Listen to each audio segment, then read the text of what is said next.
Bagaimana persiapan observasi praktik pembelajaran pada pengelolaan kinerja PMM? Tidak seribet yang dibayangkan kok. Marilah kita menuju ke TKP.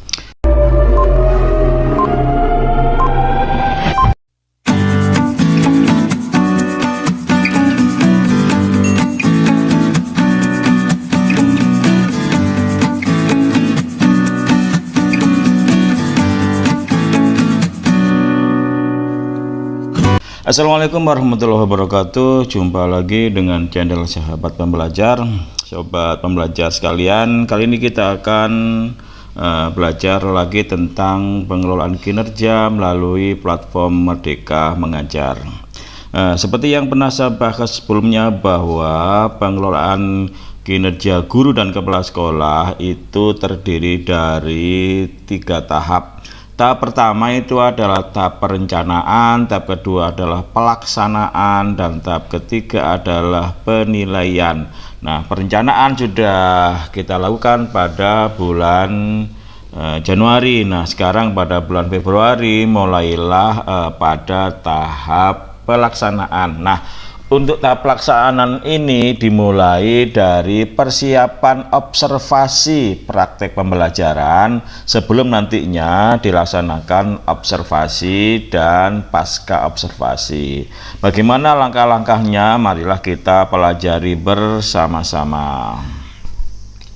Pertama, kita harus masuk ke platform Merdeka Mengajar atau PMM. Untuk langkahnya bagaimana masuk ke PMM, saya pikir tidak perlu saya ajari karena pasti Bapak Ibu Sobat Pembelajar sudah paham semuanya. Oke, kalau sudah kita masuk pada PMM, maka nanti klik saja pengelolaan kinerja, dan menunya di mana pasti Sobat Pembelajar sudah tahu semuanya. Nah, kalau sudah diklik pengelolaan kinerja, maka yang kita lihat adalah tampilan seperti ini. Inilah tampilan dari akun seorang guru ya. Perlu saya luruskan ya beberapa hal-hal yang masih miskonsepsi ya tentang RHK. Selama ini banyak konten kreator menyangkanya bahwa RHK itu jumlahnya yang 18 itu ya. RHK 1, RHK 2, RHK 3 sampai RHK 18. Itu sebenarnya tidak tepat. Itu bukan nomor RHK. Saya ulang ya, 1, 2, 3 sampai 18 itu bukan nomor RHK. Karena RHK itu tidak hanya terdiri dari pengembangan kompetensi yang jenisnya ada 18 jenis itu ya. RHK itu ada 3 ya, ada 3. Pertama adalah praktik kinerja, kemudian adalah pengembangan kompetensi, dan tugas tambahan ya. Jadi kalau kita beri nomor ya, ini nomor 1 ya, di sini nomor 1, nanti nomor 1 ini tentang praktek kinerja, nanti di sini nomor yang pengembangan kompetensi nomor 2, 3, 4 sejumlah nanti itu berapa yang kita ambil dalam pengembangan kompetensi itu. Nah, terakhir nanti adalah tugas tambahan. Oke, sekarang ya bagaimana cara melakukan persiapan untuk menuju ke observasi ya.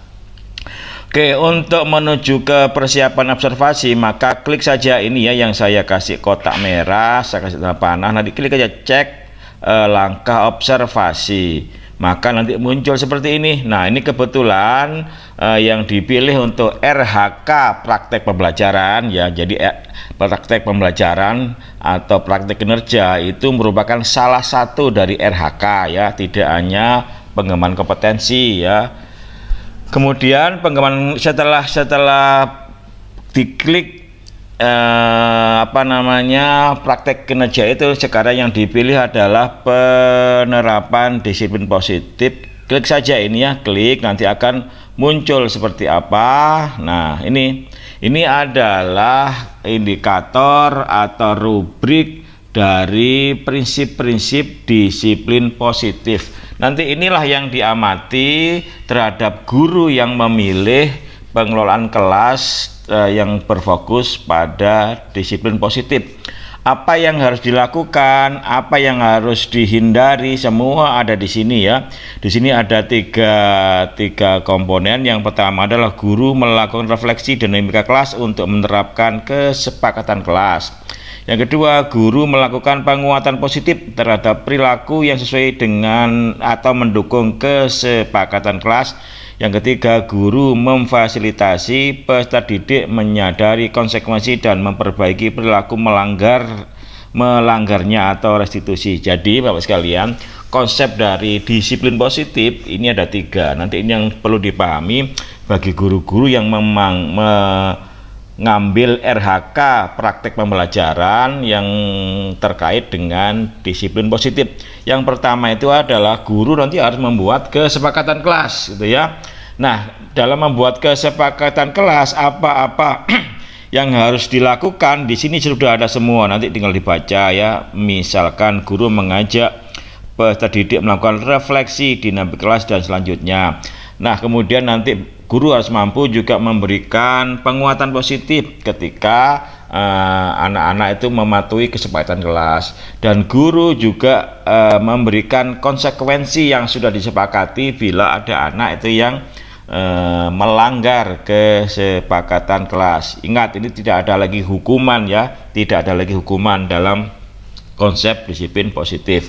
Oke, nanti kalau sudah dianggap mengerti, sudah dibaca oleh guru yang bersangkutan, maka klik di sini, saya sudah mengerti. Nah, kalau sudah maka lanjut seperti ini ya. Nah, nanti Bapak Ibu akan diminta untuk mengunggah dokumen. Nah, dokumen ini cukup adalah RPP yang satu saja yang berkaitan dengan praktek pembelajaran yang diobservasi, yang hanya satu pertemuan. Jadi tidak semua RPP satu bundle satu semester tidak perlu diunggah di sini. Nah, RPP-nya pun boleh cukup hanya 3 komponen. Tidak harus RPP itu berlembar-lembar tuh. Ini juga sering salah paham. Jadi RPP atau modul ajar ya, boleh RPP, boleh modul ajar, itu hanya sekedar nama ya, itu konsepnya sama gitu ya. Jadi RPP atau modul ajar ini boleh yang hanya 3 lembar. Nah, nanti ini karena terkait dengan disiplin positif, maka nanti itu integrasikan langkah-langkah disiplin positif itu ke dalam RPP atau modul ajar yang kita buat. Oke, setelah itu ketika kita sudah mempunyai RPP, maka klik isi dokumen ya, klik saja. Nah, nanti kita sebagai guru diminta memilih salah satu ya dari ketiga pilihan ini. Yang pertama, guru melakukan refleksi dinamika kelas untuk menerapkan kesepakatan kelas. Guru melakukan penguatan positif, dan selanjutnya guru memfasilitasi peserta didik menyadari konsekuensi dan memperbaiki perilaku melanggarnya. Tadi 3 ini itu ada di rubrik atau indikator sebelumnya tadi. Nah, yang 3 komponen ini Bapak sekalian, sahabat belajar, boleh dipilih salah satu. Di sini maksimal 3 ya, berarti dipilih 1 boleh, dipilih 2 boleh, dipilih 3 juga boleh. Oke, setelah itu upaya mempelajari. Nah, kalau misalkan dipilih ini, guru melakukan penguatan positif. Apa yang perlu dipelajari oleh guru? Ya, cara memberikan penguatan positif. Nah, ini yang harus dipelajari oleh guru nanti, sehingga nanti ketika mempraktekkan tentang disiplin positif, maka sudah tidak bingung lagi apa itu langkah-langkah untuk menerapkan disiplin positif. Nah, setelah itu scroll ke bawah ya, scroll ke bawah, maka muncul seperti ini ya. Ini jadwal observasi. Jadi nanti kesepakatan antara pimpinan dan bawahan, atau guru dan atasan, atau guru dan kepala sekolah, atau guru dengan teman sejawatnya. Ingat, nanti yang observasi ini tidak harus kepala sekolah, bisa saja adalah teman sejawat. Maka dibuat kesepakatan tanggal berapa observasi, kemudian dipilih jenjangnya, jenjang apa, SMA atau SD atau SMP, kelas berapa, tinggal dipilih gitu ya.